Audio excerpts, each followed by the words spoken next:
السلام علیکم ورحمۃ اللہ وبرکاتہ. بسم الله الرحمن الرحیم.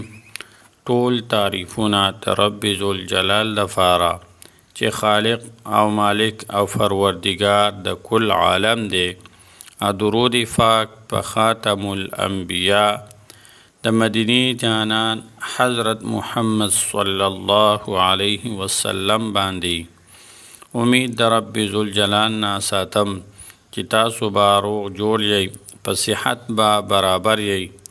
الله جل شانهم د هر قسم پریشانو، مصیبتونو، تکلیفونو، غمونو، آفتونو نه په امن کې وساته.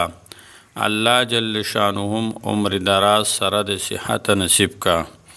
عزتمندو، ما ستاسو دپاره نن یو ډیره عظیم الشانه او اسانه وظیفه راوړې ده چې هغه د منګل د ورځې وظیفه ده، یعنی د نښې په ورځ چې دغه وظیفه کول دي. ځینې خلک ورته د منګل ورځ وایي، ځینې خلک ورته د نښې ورځ وایي.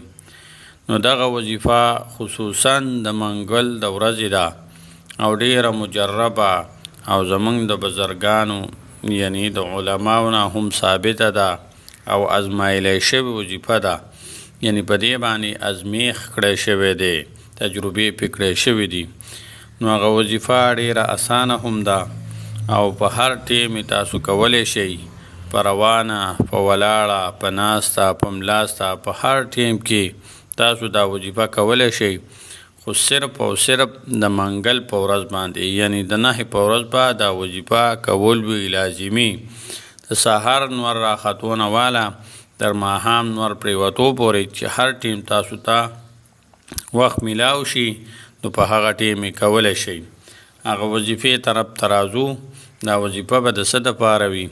دا وظیفه د رزق تنګستیا دپاره، د مال او حال دپاره، د څونه پریشانۍ وي د هغې دپاره هم کولی شئ، د حاجاتو دپاره هم کولی شئ، د عزت دپاره هم کولی شئ.